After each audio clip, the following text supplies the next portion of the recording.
Inclinons la tête juste un moment pour la prière. Je suis très heureux d'être avec vous ce soir et la première chose que nous voudrions faire maintenant, c'est de parler à celui que nous sommes venus voir, le Seigneur Jésus. Prions. Notre Père céleste, nous considérons ceci comme un très grand privilège d'être ce soir dans cette petite église, au service de ton Fils bien-aimé, le Seigneur Jésus, notre Sauveur. Nous te remercions infiniment pour la grâce qu'il nous a accordée en versant son sang, afin que nous, les impies, nous soyons purifiés par sa grande expiation. Nous prions pour l'Église universelle, partout, pour chaque membre, chaque pasteur. Ce soir, nous prions spécialement pour cette Église-ci et son pasteur, le petit troupeau qui séjourne ici dans cette partie de la ville, en tant que membres du corps de Christ. Nous te prions de les bénir, Seigneur. Bénis les diacres et les administrateurs.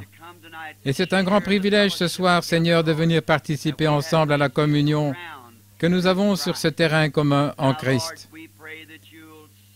Maintenant, Seigneur, nous te prions de sauver toute personne qui est ici ce soir, qui n'est pas sauvée, et de guérir chaque personne malade, et remplis du Saint-Esprit ceux qui ont faim et soif de cela. Sois dans la parole ce soir, Seigneur, et lave-nous par l'eau de la parole, comme nous nous attendons à recevoir davantage. Nous le demandons au nom du Seigneur Jésus-Christ. Amen.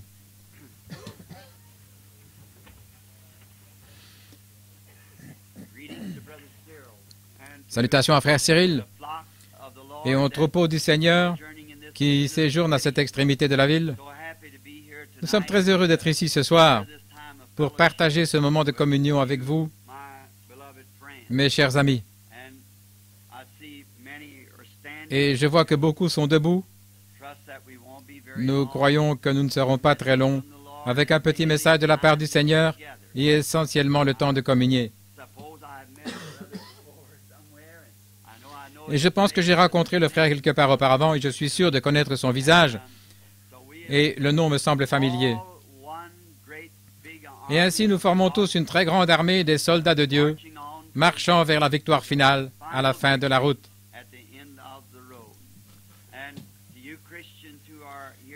Et à vous, chrétiens qui séjournez ici, que la paix de Dieu soit sur vous. Et je crois que Dieu bénira cette petite église.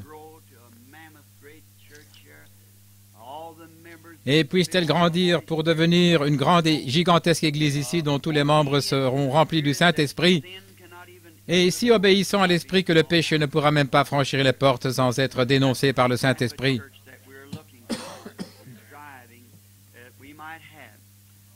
Et c'est le type d'église que nous recherchons et nous luttons pour pouvoir l'obtenir.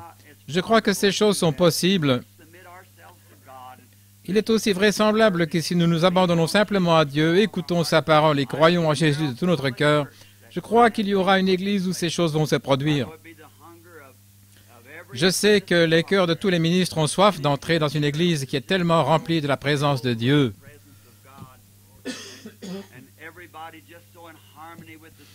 Et où tout le monde est tellement en harmonie avec l'Esprit qu'il n'y aura pas de péché, qu'aucun membre ne pourrait commettre un péché. Aussitôt qu'ils y entreraient, ils seraient avisés de ne pas venir dans la présence de cette Église avec ce péché dans leur vie. Le Saint-Esprit dénoncera cela tout de suite. Voilà le problème. Et c'est ainsi que nous devrions être, les amis. Voilà le type d'Église qu'il faut. Et nous luttons pour cela. Nous luttons tous pour cette chose. Et nous avons l'espérance et nous sommes confiants. Et mon objectif ici à Phoenix, c'est d'être à cette convention avec les hommes d'affaires chrétiens. Et ils ont été si gentils, frère Williams ici présent, pour aller dans ce merveilleux groupe de frères vers les différentes organisations et ainsi de suite.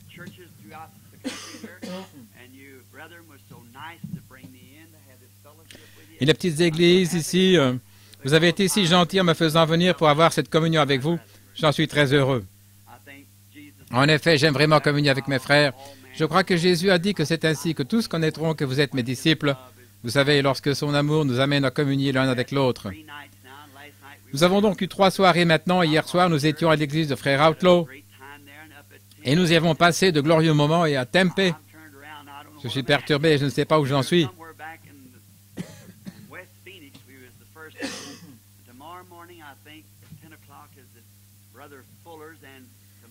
Demain matin, je pense à 10 heures, ce sera chez Frère Fuller.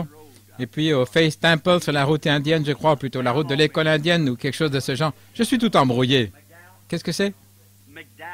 La route McDowell. La route McDowell, le Faith Tabernacle. Oh, la route de l'école indienne, n'est-ce pas quelque chose? Calvary?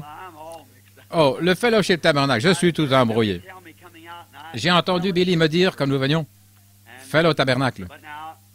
Mais maintenant, vous qui êtes ici à votre poste de devoir, c'est demain matin, demain soir, et ne l'oubliez pas,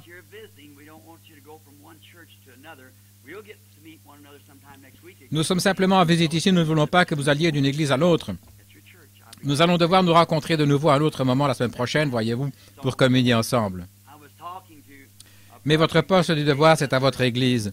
Je crois que chaque chrétien devrait se tenir à son poste à ce moment-là. Je parlais à un frère ici, frère Sharrit, un précieux ami à nous tous, et nous le connaissons, John Sharrit. Et il a dit, frère Branham, je vous ai souvent entendu dire que vous viendriez vivre à l'ouest un jour. Et j'ai dit oui. Le dernier lien qui me retenait à l'est s'en est allé maintenant, et c'était ma mère. Et il y a quelques jours, elle est rentrée à la maison pour être avec Jésus. Et la mère de mon épouse s'en est allée aussi. C'est donc vrai. Nous sommes à la recherche d'un endroit où rester. Et s'il nous arrive d'atterrir dans les environs de Tucson, à Phoenix, et que le Seigneur nous conduise par ici, je n'aurai jamais l'intention de commencer une église. Non, je ne ferai pas cela. Je suis un missionnaire. Et puis, quand je viens, j'aime aller d'église en église, dans une telle communion. Je pense qu'ici, vous avez de bonnes églises. Nous avons beaucoup d'églises. Il nous faut juste les remplir à craquer. Les remplir, c'est tout. C'est ce qu'il nous faut. Oui, faites simplement cela. En effet, quand quelqu'un commence une nouvelle église, où que ce soit, alors voyez-vous, elle devra tirer un peu ici et là. Et c'est la chose qu'il ne faut pas faire. Donc, si le Seigneur me conduit, je veux que les frères sachent que ce ne sera pas pour commencer une autre église. Je ne ferai pas du tout cela. Ce sera juste pour venir et avoir communion avec chacun de vous et passer un temps glorieux dans le Seigneur. Eh bien, n'oubliez donc pas les hommes d'affaires du plein évangile. Ces hommes viennent de toutes vos églises et la communion commence jeudi soir prochain, je pense. Est-ce juste, frère Williams? Au Ramada, de l'avenue Van Buren. Et ainsi, de grands orateurs viendront à cette série de réunions. Et j'aimerais certainement y assister moi-même pour écouter ces gens. L'un, c'est frère Valmer Gardner, qui est un orateur remarquable, et beaucoup d'autres frères, certains hommes d'affaires, que je n'ai pas encore entendus. On dit que ce sont des orateurs formidables. Et je suis vraiment heureux de les entendre, ou d'avoir l'occasion de les entendre. Nous nous attendons donc à vous voir tous là-bas. Et puis le Seigneur voulant, je pense, si c'est dans le programme, je dois prendre le petit déjeuner le samedi matin et parler au petit déjeuner. Et puis je crois l'après-midi du dimanche suivant à la réunion de l'après-midi. Et j'espère vous voir là, vous tous précieuses personnes. À présent, je ne vais pas vous garder trop longtemps debout. Vous sortirez tôt ce soir. Nous devons sortir vers minuit ou 1 heure afin que vous puissiez revenir à l'école du dimanche le matin. Nous ne ferons pas cela. Cet interprète ici a dit ces gens-là, et j'ai vu un petit sourire apparaître sur le visage de cet homme. Non. Non, non, nous allons nous dépêcher carrément. Nous allons nous dépêcher. Maintenant, juste pour quelques mots de méditation sur la parole. Et puis je suis plutôt un prédicateur bavard, je pense, il y a des années, quand je suis venu parmi les frères pentecôtistes. Quand je venais de sortir de l'église baptiste, je pensais que j'étais un vrai prédicateur, vous savez.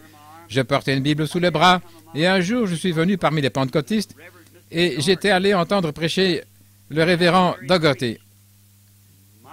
Oh là là! Il prêchait jusqu'à perdre son souffle.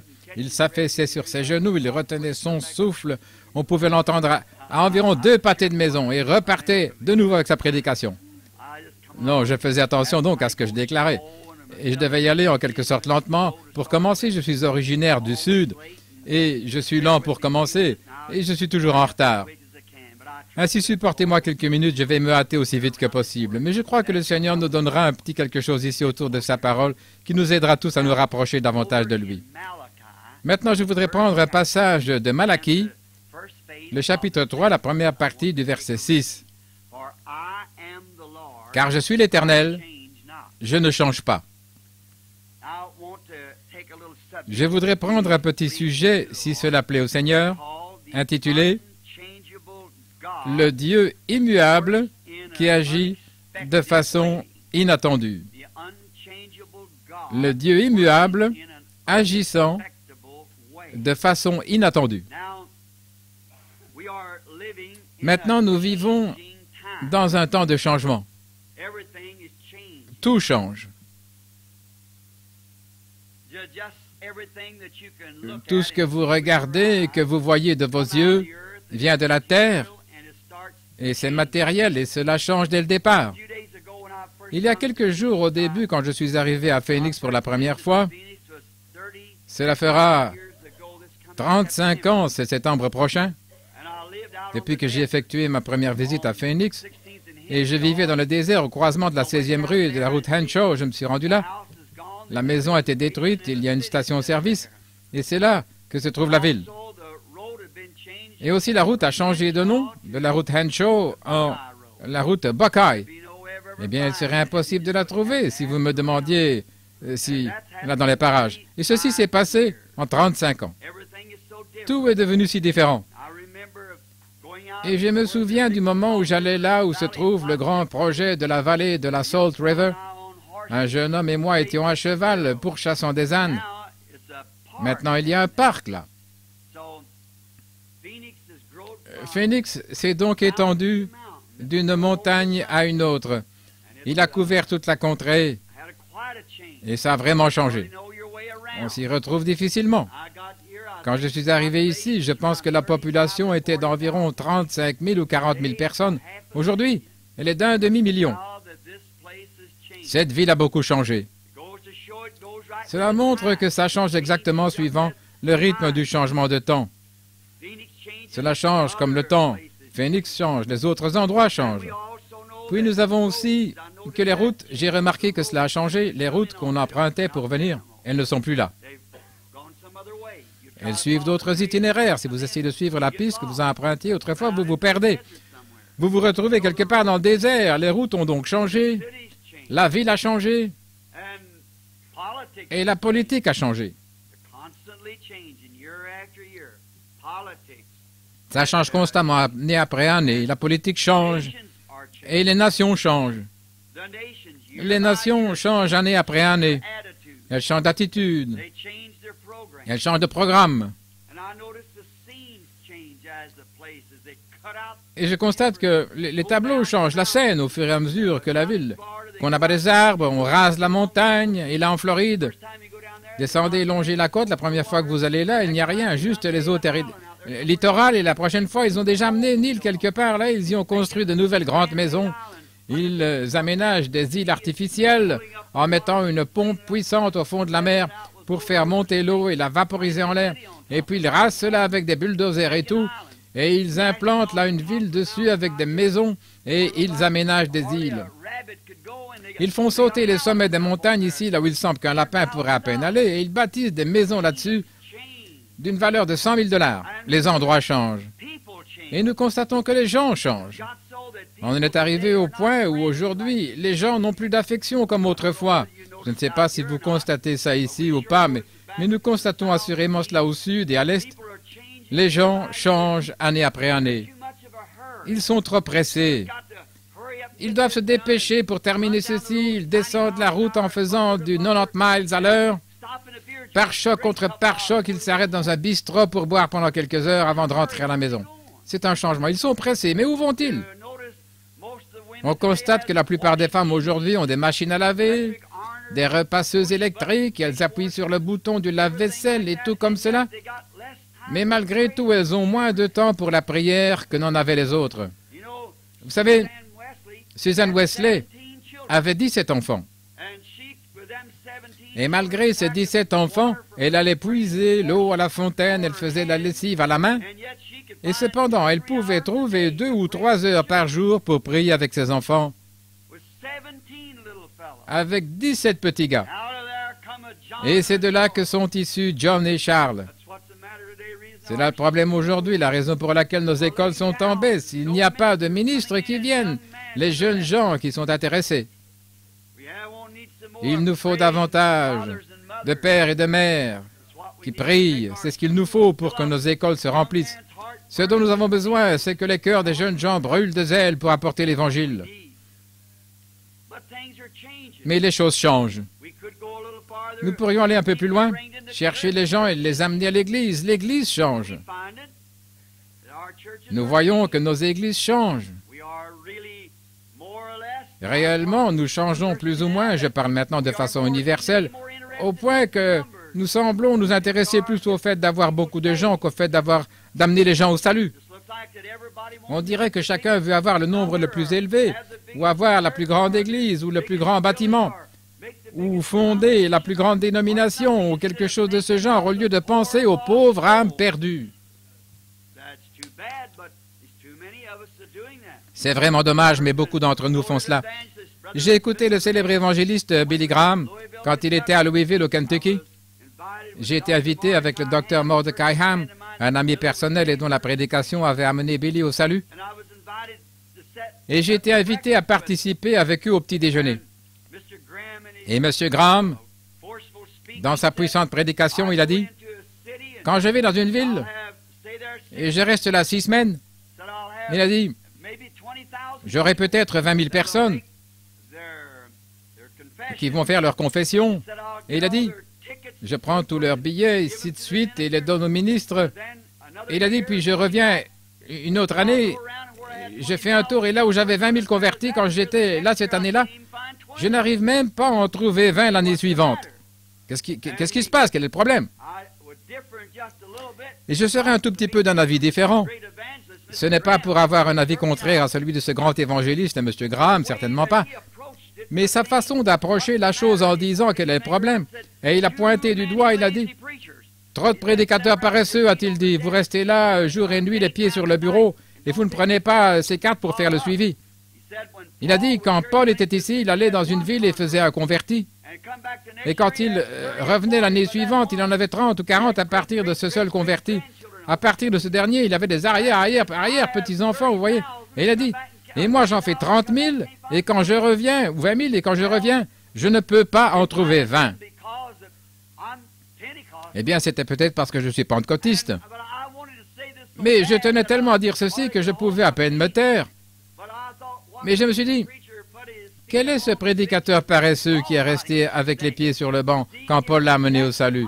Voyez-vous, c'était ce converti lui-même qui avait été amené assez profondément en Dieu, au point qu'il tenait bon. Et quand un homme s'empare vraiment de Dieu, Dieu entre dans le cœur de cet homme. Ne vous en faites pas, les étincelles voleront de toutes parts, parce qu'il est suffisamment ancré en Dieu, et toute sa vie est enracinée en Christ et fondée sur lui. Par conséquent, nous savons que ce n'est pas juste un problème de prédicateur paresseux. C'est parce que le converti ne va pas suffisamment en profondeur au point de ne plus voir le monde et les choses du monde. Si jamais il s'approche suffisamment de Dieu, il ne voit pas cela. Mais nous voyons que les églises changent et que les gens changent. Les routes changent, les endroits changent, la politique change. Mais il y a une seule chose qui ne change pas, c'est Dieu. Il reste le même. Je suis Dieu et je ne change pas. Peu importe combien de temps s'écoule, Dieu n'a jamais changé d'un iota et il ne peut pas changer. Quelle position! La raison pour laquelle il ne peut pas changer, c'est parce que Dieu est infini. Et tout ce qui est infini ne peut pas changer. Et puis examinons ceci juste un instant avant d'aborder l'Écriture. L'infini, c'est l'infinité. Il n'y a ni commencement ni fin. Il est tout-puissant, omnipotent, omniprésent, omniscient. Il connaît toutes choses, tous les endroits, toutes les époques. Il est tout-puissant. Il est Dieu. Et il ne peut pas changer. Eh bien, je peux prendre une décision et dire que ce sera ainsi. Mais je suis limité. Je serai obligé de changer. Car il surviendra des choses telles que je serai obligé de dire, eh bien, je m'étais trompé. Mais Dieu ne peut pas faire cela. Parce que la décision qu'il a prise une fois demeure la même pour toujours. Il ne peut pas changer sa décision. Il ne peut pas la changer. C'est pourquoi, si l'attitude de Dieu envers un pécheur qui avait besoin de se repentir, Adam et Ève, a été de frayer une voie pour qu'il se repente et qu'il a pardonné ce pécheur, le prochain pécheur qui vient, Dieu est tenu de faire la même chose avec ce pécheur. Sinon, il s'était trompé quand il avait agi dans le cas du premier pécheur.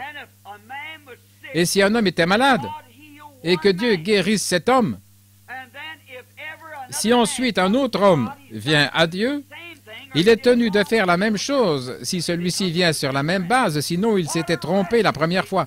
Quel lieu de repos alors pour l'âme qui cherche un refuge? Eh bien, au commencement était la parole, et la parole était avec Dieu. Maintenant, on se demande comment le monde se trouve là. Voyez-vous, c'est la parole de Dieu qui a créé le monde. Hébreux 11 nous dit que le monde a été fait de choses qu'on ne voit pas. Voyez-vous, Dieu l'a appelé à l'existence par la parole parce qu'il est Dieu. Il a simplement dit que ceci soit, et la chose fut. Par conséquent, si au commencement était la parole, et que la parole parlée était une parole créatrice, si chaque parole qui a été prononcée ne peut pas être retirée parce qu'il aurait eu une erreur, alors au commencement était la parole, et la parole était avec Dieu, et la parole était Dieu. Et la parole a été faite chair et elle a habité parmi nous, laquelle est Christ. Et maintenant, la parole écrite de Dieu dans la Bible, c'est sa parole qui nous est destinée. Et chaque promesse a derrière elle la même puissance de création qu'avait la parole de Dieu au commencement, si nous croyons qu'elle est la parole de Dieu. Cela dépend de là où la semence tombe. Si elle tombe dans la terre, une terre qui peut créer l'humidité ou la nourriture tout autour de la promesse de Dieu, cela manifestera chaque promesse faite par la Bible. C'est juste comme... Eh bien, l'attitude mentale correcte envers toute promesse divine de Dieu la fera s'accomplir. Si vous regardez simplement cela et prenez soin de la parole comme il faut. En effet, c'est le Dieu infini qui l'a prononcé. La parole de Dieu. Jésus a dit, « Les cieux et la terre passeront, mais ma parole ne passera jamais. » Oh, nous devrions nous reposer sur cette promesse divine du Fils de Dieu qui a dit, « Les cieux et la terre passeront, mais ma parole ne passera jamais. » Il existe un lieu de repos pour l'âme. Jésus a dit dans la parole, il a dit, « Si vous demandez quelque chose au Père en mon nom, je le ferai. » Mais parfois, lorsque Dieu accomplit quelque chose et fait quelque chose que nous avons demandé, cependant, cela vient de façon inattendue. Et des fois, à un endroit inattendu et à un moment inattendu. Mais Dieu répondra à sa façon si vous croyez simplement. Voyez-vous, vous devez croire, l'accepter et ne pas renoncer à cela. Après, tenez-vous-en à cela. Cramponnez-vous à cela et dites, c'est ça. Dieu l'a dit. Ça règle le problème. Si Dieu l'a dit, c'est fini. Peu importe combien de temps, il est possible que pas une seule molécule ne soit venue à l'existence lorsqu'il a dit qu'il y est pour un monde. Mais il est éternel. Et quelques instants après, des molécules et des atomes sont venus et la chose est apparue parce qu'il avait dit que cela soit ainsi. Et voici aussi une promesse sur laquelle nous pouvons méditer. Si lui, celui qui l'a dit, a accompli chaque parole, alors il fera qu'une église paraisse devant lui sans tache ni ride. Et il nous incombe, frères, sœurs,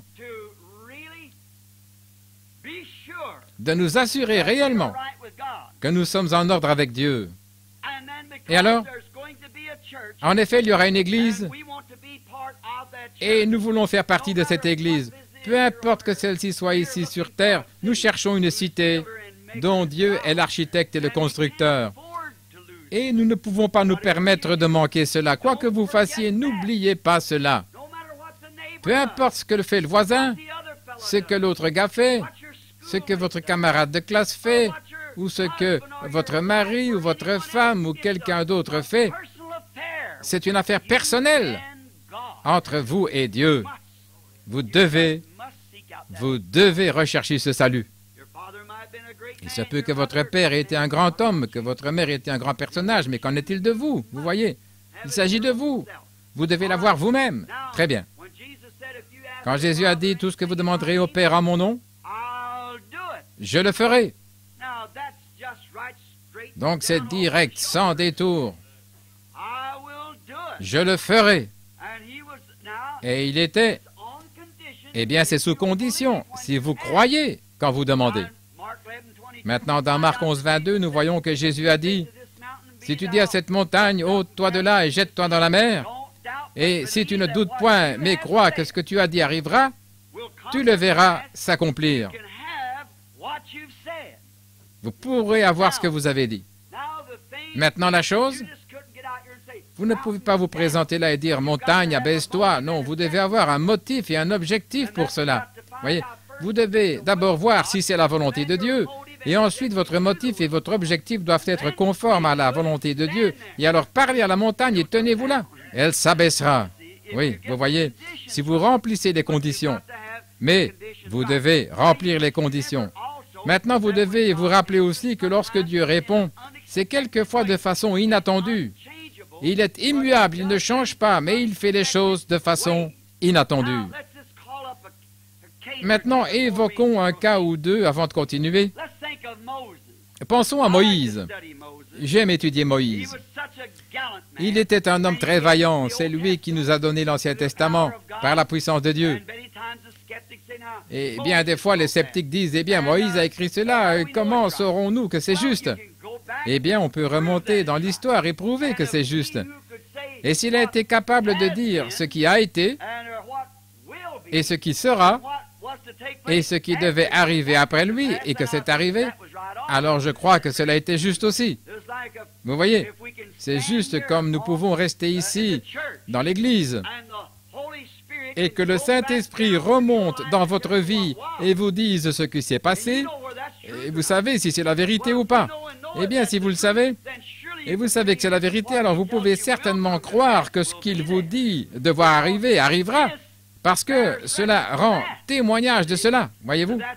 Et c'est vrai. Et nous voyons donc que, comme les témoins d'Hébreux 11 et de plusieurs passages dans la Bible, les héros de la foi sont ceux qui s'en sont tenus à la promesse de Dieu. Restez juste là, peu importe ce que quelqu'un d'autre dit, et Dieu vous accordera la chose au moment qu'il aura jugé bon. Moïse est descendu en Égypte, ou plutôt il était en Égypte, c'est là qu'il était né. Un bel enfant, ses parents ont vu qu'il était beau, et ils n'ont pas eu peur de l'ordre du roi. Et alors, lorsque Moïse enseignait par sa mère, quelle bonne enseignante, sa propre mère, elle lui racontait ces histoires. Moïse, tu es mon fils, mais tu es né dans un but. Et Dieu t'utilisera un jour pour délivrer Israël. Et après la mort de sa précieuse mère, je suppose donc que Moïse est devenu là un grand chef ou celui qui remplacerait Pharaon. Il était l'héritier du trône. Puis un jour, il compatit au malheur de ses frères. Et des fois, compatir à quelque chose. Cependant, même si nous compatissons, nous devons agir selon la façon de faire de Dieu pour que le travail soit fait correctement. Certainement. Eh bien, je crois que Dieu a de la compassion pour tous ceux qui ont faim et qui souffrent. Et nous avons toutes sortes d'organisations pour nourrir ceux qui ont faim et tout. Et je crois que c'est une chose merveilleuse. Mais cependant, le vrai travail, c'est l'Évangile. C'est ça le vrai travail, l'Évangile. Prendre l'Évangile. Maintenant, nous voyons qu'après avoir constaté qu'il avait failli dans ce qu'il faisait, en effet, c'était un homme intelligent, un militaire, et il s'est rendu compte qu'il avait échoué. Alors il a fui son devoir, il est allé dans le désert et il y est resté 40 ans. Et il a eu une femme et ainsi de suite, des enfants, ou plutôt un enfant, Gershom. Eh bien, ce qui est étrange, c'est qu'avec un appel de Dieu dans sa vie, et j'imagine que Moïse n'était jamais capable de s'en éloigner, jamais capable. Et il se peut qu'il y ait ici ce soir des gens qui nous écoutent directement, que quelque part dans votre vie, vous avez senti qu'il y avait un appel dans votre vie, mais vous n'y avez jamais prêté attention. Vous serez malheureux aussi longtemps que vous serez en vie jusqu'à ce que vous fassiez attention à cette vie. Et sans aucun doute, il y a des gens ici qui cherchent le Saint-Esprit depuis des années. Depuis des années. Et vous dites simplement, eh bien, je ne sais pas, je devrais le recevoir. Eh bien, vous ne serez jamais, jamais satisfait jusqu'à ce que vous receviez cela, voyez-vous, car vous avez été fait pour cela. Maintenant, vous devez en faire la première chose dans votre vie. Que vous mangiez encore, ou boire, ou dormir, quoi que vous fassiez, vous devez trouver cela. C'est juste, ça doit être la première chose. Tenez-vous-en juste à la promesse de Dieu. Il vous l'a promis, alors tenez-vous-en à cela, et Dieu accomplira cela. Et il se peut qu'il le fasse à un moment inattendu. Vous dites, eh bien, frère Branham, j'ai travaillé durement aujourd'hui, je suis un peu fatigué, je ne me sens pas bien depuis 3 ou 4 jours. Il se pourrait que ce soit juste le moment. Vous ne saurez jamais quand ça va arriver. Que de fois j'ai pu m'arrêter et raconter plusieurs jours mon expérience quand je vais chercher le Seigneur dans les bois.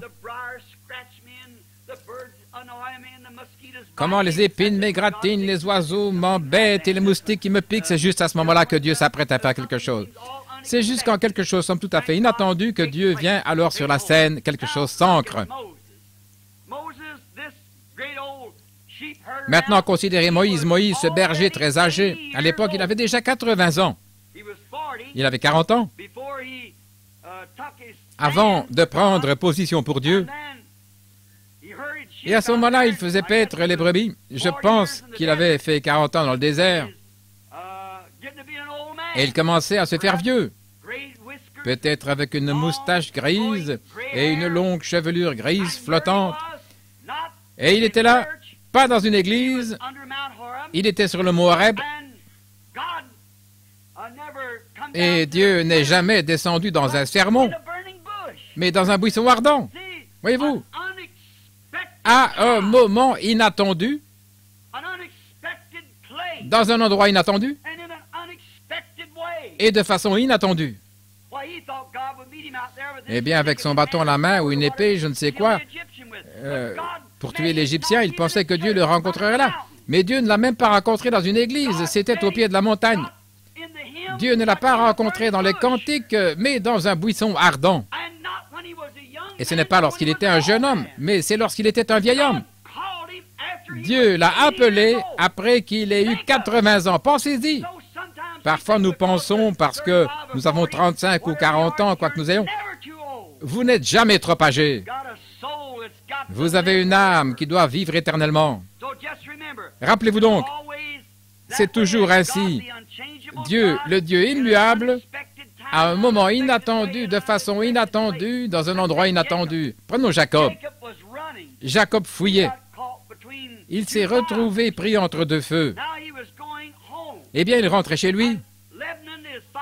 Et Laban, son beau-père, le poursuivait dans ce sens parce que la femme de Jacob avait volé ses dieux. Et puis, il a remarqué qu'Ésaü, son frère, qu'il avait trompé, le poursuivait dans l'autre sens. Eh bien, c'était vraiment un moment où il ne s'attendait pas à ce que Dieu le visite. Et voici venir Laban de ce sens-ci, et Laban et Ésaü dans l'autre sens. Mais Jacob a traversé le petit ruisseau, et alors, il a vraiment traité affaire. Et c'était peut-être la première fois de sa vie qu'il s'était emparé de quelque chose de réel. Et il a pu tenir bon jusqu'au moment où la bénédiction vienne. Et c'est une grande leçon pour nous tous. Dès que vous vous emparez de quelque chose de réel, accrochez-vous-y. Ne lâchez pas prise. Peu importe le nombre de fois que le soleil passe ou quoi qu'il arrive, combien vous souffrez de la faim ou quoi encore, accrochez-vous à cela jusqu'à ce que vous en tiriez la bénédiction, jusqu'à ce que vous bénéficiez de la promesse. Tenez bon. Il a mis à l'écart sa femme ainsi que tous les autres, puis il s'est séparé et il a tenu bon. Parce qu'il était pris entre deux feux. Et Dieu l'a rencontré de façon inattendue, à un moment inattendu, à un endroit inattendu. C'est là que Dieu l'a rencontré. Ésaïe, le prophète. Un jeune homme s'était appuyé sur le bras d'un bon roi, et il était un homme de bien. Et les choses avaient été faciles pour lui, mais un jour, le roi est mort. Et Isaïe, le prophète, s'est agenouillé à l'autel dans la maison de Dieu. Et pendant qu'il y était en prière, il avait été pris là, dans ses propres péchés et la vision. Et il s'est écrié, « Malheur à moi !» Quand il a vu les anges se couvrant le visage avec les ailes, se couvrant les pieds avec les ailes, et qui volaient en criant, « Saint, Saint, Saint l'Éternel !» Il s'est écrié, « Malheur à moi, car je suis un homme aux lèvres impures. » Il a été pris là, à un moment inattendu, à un endroit inattendu. Il s'est dit, je vais m'agenouiller, faire mes prières, puis je vais me lever et continuer, car les gens croient que je suis un bon prédicateur, pasteur ou quelque chose comme ça. Mais il fut pris là. Non seulement la vision l'a trouvé dans cette condition, mais il fut trouvé avec des lèvres impures dans la maison du Dieu vivant. Oh frère, si ce soir et demain matin on se mettait à la recherche des prédicateurs qui se tiennent là et vous disent que la guérison divine n'existe pas et que le baptême du Saint-Esprit n'existe pas, il y en aurait encore qui crieraient « Malheur à moi, un homme aux lèvres impures ». C'est vrai, oui, il y en aurait beaucoup. Les enfants hébreux, eh bien eux aussi ils ont été pris dans une situation plutôt difficile. Ils ont été pris à un endroit inattendu où ils ont rencontré Dieu pour que Dieu les visite dans une fournaise ardente, à un moment inattendu, de façon inattendue. Mais Dieu est le Dieu immuable et il fait les choses de cette manière-là, à l'endroit inattendu, au moment inattendu, et ainsi de suite. Israël avait demandé un roi puissant. Il voulait un roi pour les délivrer. C'est ce qu'ils attendaient, que Dieu leur envoie, un roi pour les délivrer, un puissant roi qui marcherait comme David. Le fils de David se lèverait, descendrait les couloirs du ciel et viendrait sur la terre avec tous les anges se tenant au garde à vous. Et du ciel, le Père regarderait et dirait, « Je vous envoie maintenant le Messie. » Et c'était tout arrêté pour eux que c'est de cette manière-là qu'ils viendraient. Mais qu'est-ce qu'ils ont reçu? Ils ont reçu un bébé à la place d'un roi puissant. Un bébé né dans une petite étable sur le flanc d'une colline. Une petite étable dans une caverne avec de la paille et du fumier des animaux. Un bébé. Mais c'était la réponse à leur prière. Il était exactement ce dont ils avaient besoin. Mais ils voulaient cela selon leur propre manière. Ils voulaient cela de la manière qu'ils pensaient être la meilleure. Mais Dieu sait envoyer cela de la manière qu'il sait être la meilleure. Parce qu'il est un Dieu infini et il sait comment l'envoyer. Il connaît vos besoins, il sait comment vous apporter cela. Mais le problème, c'est parce que cela ne vient pas de la manière que vous pensez. Alors vous êtes tout découragé et vous lui retournez cela. Faisons-lui la demande et croyons qu'il enverra la chose de la façon dont il veut l'envoyer et acceptons cela sur cette base. C'est juste. Si vous lui faites une demande, ne faites pas de lui un menteur. Il ne peut pas mentir. Il a promis tout ce que vous demanderez au Père en mon nom, je le ferai. Dieu ne peut pas mentir. Faites-lui la demande et cela sera fait. Cherchez, vous trouverez. Frappez et l'on vous ouvrira. Nous croyons cela, certainement. Ils avaient une crèche. Alors qu'ont-ils fait? Ce petit bébé dans la mangeoire? Était-il le puissant roi? Ils l'ont rejeté. Oui. Pourquoi? Il n'est pas venu conformément à leur attente. Et mes amis, vous pouvez penser que c'était une chose affreuse, effectivement. Mais vous savez, nous sommes coupables de la même chose. Nous sommes coupables de la même chose. Nous demandons des choses à Dieu et puis nous faisons un tour et s'il ne déverse pas quelque chose sur nous, il ne donne pas quelque chose comme nous pensons, alors nous retournons simplement. Ne faites pas cela. Faites-lui une demande et tenez-vous-en à cela. Accrochez-vous-y si vous savez que c'est réel. Et qu'y a-t-il de plus réel que la parole de Dieu? Et la parole de Dieu a été faite chair. Et elle habitait parmi nous, Christ. Et maintenant, Christ a envoyé le Saint-Esprit et il est Dieu en esprit. Ainsi donc, accrochez-vous à cela. Si le Saint-Esprit est ici et qu'il nous donne une promesse, tenez-vous-en à cela. Quel est le problème? Nous, les pentecôtistes qui déclarons avoir le Saint-Esprit, alors que nous avons peur de faire confiance à Dieu, pratiquement partout. Quel est le problème? Nous attendons la chose d'une certaine façon qui est différente. Je vous dis la vérité, je pense que nous attendons la chose, que Dieu vienne et nous fasse prospérer pour devenir une très grande organisation. Et alors vous développez un complexe vis-à-vis de l'autre. Et ce que nous devrions faire, c'est d'oublier cela. Vos organisations sont bien, mais ce que nous voulons, c'est être des chrétiens nés de nouveau, ayant le salut dans le cœur et la puissance du Saint-Esprit là-dedans, pour nous aimer les uns les autres, et tendre la main, et avoir de la sympathie les uns pour les autres, une glorieuse sympathie, des sentiments et l'amour fraternel qui nous lient ensemble. C'est ce que Dieu veut que nous ayons. Il est le Dieu infini et il ne peut pas changer. Ses paroles, il ne peut pas les changer. Maintenant, regardez. Donc, ils l'ont rejeté parce qu'il n'est pas venu de la manière qu'ils attendaient. Et nous remarquons néanmoins qu'il est venu conformément aux Écritures. Il est venu exactement selon le plan des Écritures, et chacune d'elles s'est aussi accomplie à l'endroit qu'il fallait, au moment qu'il fallait, et de la manière qu'il fallait. Dieu fait toujours la chose à sa manière, et c'est la manière qu'il faut. Moïse, pourquoi doutait-il? Il était appelé depuis sa naissance. Dieu l'avait appelé depuis son enfance. Il était né dans ce monde pour un but. Il était né prophète. Il ne devait y avoir rien de difficile pour Moïse de penser qu'il soit inattendu, parce qu'il devait s'attendre à ce que Dieu l'appelle. Jacob. Dieu venait de lui parler et de lui dire, « Jacob, rentre chez toi. Je serai avec toi et je te multiplierai. Je rendrai ta postérité comme le sable de la mer. » Pourquoi était-il donc si inattendu que Dieu le visite cette nuit-là, alors que Laban venait dans un sens et Ésaü dans l'autre? Néanmoins, Dieu avait fait la promesse. Amen. Vous y êtes, mes amis.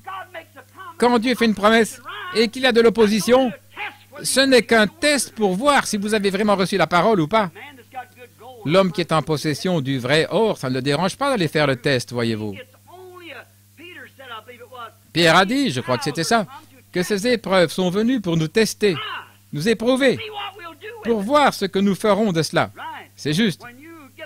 Quand vous recevez le Saint-Esprit et que le mari a l'intention de vous chasser de la maison ou que maman a l'intention de vous faire partir de la maison, ces choses, ne cédez pas pour rentrer dans le monde, c'est seulement un temps d'épreuve. Jacob aurait dû être avisé, mais il a en quelque sorte perdu une bonne partie de sa vie au loin, en courant partout, et ainsi de suite, ça et là. Et j'aime ce qu'il a dit là. J'ai traversé ce Jourdain ayant juste un bâton. Et maintenant, je reviens avec 2 armées. Je retourne étant une si grande multitude. Et il a dit, voici Ésaü, mon frère, qui vient dans ce sens, et mon beau-père à ma poursuite. Et quand il s'est retrouvé dans cette situation, il est allé à l'endroit exact et a commencé de façon inattendue, je pense, à recevoir la réponse. Mais Dieu est descendu et une lutte s'est engagée avec lui et il s'est attaché à Dieu et il s'est accroché jusqu'à ce que la bénédiction vienne. J'aime Jacob pour ça. Lorsqu'il a vu effectivement quelque chose qui était correct, alors il a mis sa main sur quelque chose de vrai. Il s'y est accroché jusqu'à ce qu'il obtienne des résultats. Oh, si nous faisions cela. Si seulement l'Église faisait cela. Si seulement vous étiez convaincu que c'est juste et que vous étiez certain que c'est la promesse de Dieu et qu'elle ne peut pas faillir. Elle ne peut pas faillir. Quelqu'un vous dissuade en disant « c'est pour une autre génération, ce n'était pas pour nous ». Et ça, ce n'est pas scripturaire. Jésus a dit dans Marc 16 « Allez par tout le monde, prêchez la bonne nouvelle à toute la création. Voici les miracles qui accompagneront ceux qui ont cru. » Où? Jusqu'où? Par tout le monde, à toute la création. Voici les miracles qui accompagneront par tout le monde, toute la création. Le jour de la Pentecôte, Pierre a dit, car la promesse est pour vous et pour vos enfants et pour ceux qui sont au loin, en aussi grand nombre que le Seigneur notre Dieu les appellera. Comment allez-vous le faire? L'Évangile doit être prêché au monde entier, à commencer par Jérusalem. Luc 24, 49 a dit, restez dans la ville jusqu'à ce que vous soyez revêtus de la puissance d'en haut. Après que le Saint-Esprit, acte 8, que le Saint-Esprit sera survenu sur vous, alors vous serez mes témoins en Judée, dans la Samarie, et jusqu'aux extrémités de la terre, partout. Le Saint-Esprit rendra témoignage par des miracles et des prodiges qui accompagneront. Comment allez-vous vous en éloigner? C'est la promesse de Dieu. Ne laissez pas le diable. Il a la parole facile au possible et est apparemment une personne versée dans les Écritures. Mais il tord cela pour lui faire dire quelque chose qu'elle ne dit pas. Et cependant, la Bible dit que cela est tellement clair que même un insensé ne devrait pas s'égarer sur le chemin. Emparez-vous de la promesse de Dieu et accrochez-vous-y. Accrochez-vous à celle-là jusqu'à ce que vous saisissiez une autre. Et quand vous voyez que vous avez reçu une réponse à cela, alors saisissez une autre. Puis accrochez-vous jusqu'à ce que vous receviez une autre. Continuez simplement donc à grimper. C'est comme cette chorale qui chantait l'autre soir dans l'autre église. À l'église de Frère Outlaw, à la première étape, c'était la régénération. Il a continué, un autre est arrivé quelque part ailleurs. Il a dépassé Mars, Jupiter, il est arrivé à la Voie lactée, blanche, il a continué tout simplement à avancer. Oh, j'aime cela. Continuez simplement à monter étape par étape. Emparez-vous de la promesse de Dieu. Dites, oh Dieu, tu as promis de me sauver. Accrochez-vous à cela. Restez jusqu'à ce que vous soyez sauvés. Oh Dieu, tu as promis de me remplir du Saint-Esprit. Restez jusqu'à ce que vous soyez remplis du Saint-Esprit. Si vous êtes malade, dites, tu as promis de me guérir. Je reste juste ici jusqu'à ce que tu me guérisses. Vous y êtes. C'est comme ça qu'il faut y aller. Tenez-vous à cela. Dieu est infini. Il est immuable. Il ne peut pas changer. Et il le fait de façon inattendue. Mais accrochez-vous jusqu'à ce que cela arrive. Ne dites pas à Dieu comment vous voulez, comment il doit le faire. Il le fera tel qu'il voudra le faire. Ne lui dites pas comment il doit faire la chose. Maintenant, nous voyons qu'Ésaïe est un né prophète. Il était en train d'accomplir son devoir quand il était à l'autel. Ce n'était pas une chose étrange pour un prophète d'avoir une vision. Il devait donc se rappeler de cela. Il était bien en train d'accomplir son devoir. Il n'était pas en dehors des Écritures. Il se tenait en plein dans les Écritures. Dieu a dit, si quelqu'un parmi vous est inspiré au prophète, moi, l'Éternel Dieu, je me révélerai à lui. Si ce que le prophète dit s'accomplit, alors écoutez-le. Sinon, rejetez-le. Voyez-vous, Jacob était dans la ligne des Écritures. Moïse était dans la ligne. Et aussi Élie. Je voudrais lui dire, il est allé dans le désert et il est devenu mélancolique. Et Dieu l'a envoyé. Il l'a nourri par un ange et l'a mis dans le désert. Et il a erré pendant 40 jours et 40 nuits. Et ensuite, quand il est arrivé, il est rentré dans une caverne. Et le prophète, là, au fond, a entendu les bourrasques et les coups du vent puissant. Il a entendu l'explosion des rochers et tout. Eh bien, c'est bien. J'ai été au Mont Carmel. Je sais qu'il répond par le tonnerre, les éclairs et la pluie. Je le sais. Mais ce que le prophète a reçu, c'était cette petite voix douce, inattendue. C'est là ce qui fait sauter beaucoup d'entre nous, les pentecôtistes, voyez-vous. Nous attendons quelque chose d'une autre façon, alors que Dieu amène cela à sa façon, voyez-vous. Nous pensons, nous devrions venir de la manière que nous attendons, mais Dieu l'envoie à sa façon, comme il veut faire cela. Maintenant, Jésus, quand ils ont demandé un roi dans Ésaïe 9:6, il a dit, « Un enfant nous est né, un fils nous est donné, et la domination reposera sur ses épaules. Une vierge concevra, et elle donnera naissance à un enfant. On lui donnera le nom d'Emmanuel. » Eh bien, il est venu exactement selon les Écritures. Était-ce le cas? Très exactement ce que les Écritures déclaraient. Moïse fut préparé, mais cela n'est pas venu de la manière qu'il le pensait. Il s'est dit, je vais y aller, tuer cet Égyptien, ce sera la chose. Alors tous les enfants d'Israël vont dire, un tel, voyez-vous, il est notre conquérant. Mais ce n'est pas arrivé ainsi. Mais il était dans la ligne des Écritures. Jacob ainsi que les autres étaient dans la ligne des Écritures quand Dieu agissait. Et si nous nous alignons avec la parole de Dieu et nous y accrochons, que puis-je, frère Branham, que puis-je faire pour m'aligner avec la parole de Dieu? Recevez-la dans votre cœur et croyez-la. Chaque promesse est vôtre. Elle est à vous. Vous pouvez la voir. Elle vous appartient. Vous chantez chaque promesse dans le livre est mienne, chaque chapitre, chaque verset, chaque ligne. Je crois dans son amour divin, car chaque promesse dans le livre est mienne. Peu importe ce qu'est la promesse, elle est à vous de toute façon, parce que Dieu vous l'a donnée. Que celui qui veut vienne et boive gratuitement aux fontaines d'eau de la vie. Elle est à vous, elle vous appartient. Chaque promesse vous appartient. Si vous avez la foi pour vous l'approprier. Et c'est ce que ça fera si vous croyez simplement. Mais quand Jésus est venu, nous avons vu qu'il est né dans une crèche, c'est pourquoi les Juifs étaient aussitôt en désaccord. Il n'est pas venu comme ils pensaient qu'il devait venir.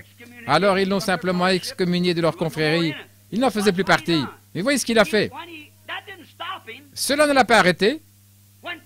Au début, quand la Pentecôte a vu le jour, l'Église a été excommuniée aussi. Cela n'a pas arrêté le message. Il continue malgré tout. Jésus ne peut pas être arrêté. Qui peut arrêter Dieu? Vous ne pouvez pas le faire. Non. Vous auriez plus de facilité à arrêter le soleil. Mais vous ne pouvez pas arrêter Dieu. Son programme va continuer. Quand autrefois les églises priaient pour un réveil, cela est venu d'une façon inattendue. Il a pris le groupe d'un homme de couleur borgne par ici en Californie et quelques clochards là dans la rue et des choses comme cela et les a remplis du Saint-Esprit et allumé un feu. Regardez où c'est arrivé aujourd'hui. C'est l'église qui connaît la croissance la plus rapide. Ils ont fait plus de convertis l'année dernière que tous les autres églises réunies, c'est juste. Notre journal, le Sunday Visitor, le journal catholique, l'a dit. Ils en ont enregistré 1 500 000. Quoi? La parole de Dieu continue d'avancer. Et son peuple ne laissera jamais tomber. Ils sont des soldats. Amen. En effet, la parole du Dieu vivant brûle dans leur cœur. C'est juste. Dieu leur envoie des choses à différents endroits, les bénit, les amène sur scène. Maintenant, gardons notre pensée sur la parole et sur Dieu et continuons à avancer. Eh bien, ne vous en éloignez pas en disant « nous allons être le plus grand groupe » ou bien « nous avons le meilleur groupe de la ville, les gens les mieux habillés viennent chez nous » ou quelque chose comme ça.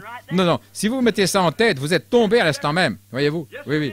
Rappelez-vous, là où se trouve l'Esprit, c'est là que sont les créatures vivantes, c'est juste.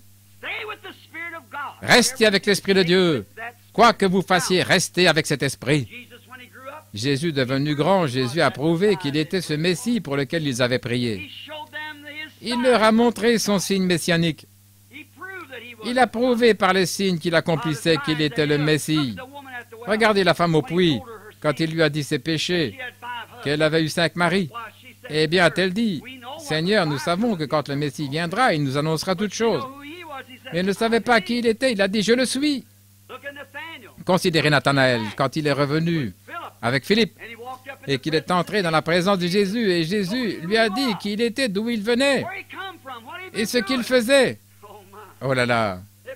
Cela a prouvé. Il a dit, « Rabbi, tu es le Fils de Dieu, tu es le roi d'Israël. » Oh là là, assurément. Pourquoi? Il avait donné la preuve. Il n'a pas été amené de la manière qu'Israël pensait. Il pensait qu'il serait un puissant roi tenant un bâton en main et qu'il irait frapper les Romains sur la tête avec cela. Mais ce n'était pas la manière de Dieu. Ce n'était même pas scripturaire qu'il fasse cela à cette venue-là. C'est à la prochaine venue qu'il va faire cela. Ils ont mélangé la première et la deuxième venue. Il est donc venu à ce moment avec humilité, douceur, assis sur une mule, le chevauchant. Il est venu de la plus petite ville parmi toutes les grandes provinces. Et oh, les Écritures qui parlaient de sa venue se sont accomplies de la façon dont il était censé venir, mais ils ont manqué de voir cela. Mais il accomplit le signe messianique, il a prouvé qu'il était le Messie, mais ils l'ont rejeté parce qu'il est venu de façon inattendue pour eux. Eh bien, s'ils étaient disposés à le recevoir sur cette base que Dieu l'avait envoyé, pouvons-nous ce soir, en tant que pentecôtistes, accepter le Saint-Esprit sur cette base que Dieu l'a envoyé? Pouvons-nous nous attendre à ce que le Saint-Esprit fasse ce que Dieu a dit qu'il ferait quand il viendra? Est-ce sur cette base que nous avons l'intention de le recevoir, ou bien voulons-nous dire, « Oh, je crois que j'ai reçu le Saint-Esprit au moment où j'ai cru. J'ai serré la main de mon pasteur et je vous assure, je crois que j'ai reçu le Saint-Esprit. » Ce n'est pas ce que dit la Bible. Quand il viendra, il témoignera de moi, a dit Jésus quand il viendra. Maintenant, comment rend-il témoignage de Dieu? Il rend témoignage par la vie qu'il vit en vous. C'est par vos fruits qu'on vous reconnaîtra. Vous pourriez dire, frère Branham, j'ai reçu le Saint-Esprit, j'ai parlé en langue. Je le crois aussi. Mais si cette vie n'accompagne pas cette expérience, alors il y a quelque chose qui ne va pas. Voyez-vous, vous avez reçu la chose fausse. Mais si vous avez le vrai Saint-Esprit et que vous parliez en langue, alors la vie suivra. Et puis si vous confessez que vous avez reçu le Saint-Esprit et que vous avez fait l'expérience, et qu'ensuite votre vie ne s'accorde pas avec la parole de Dieu, alors vous avez un mauvais esprit, voyez-vous. En effet, vous ne pouvez pas cueillir des raisins sur un chardon. Vous le savez.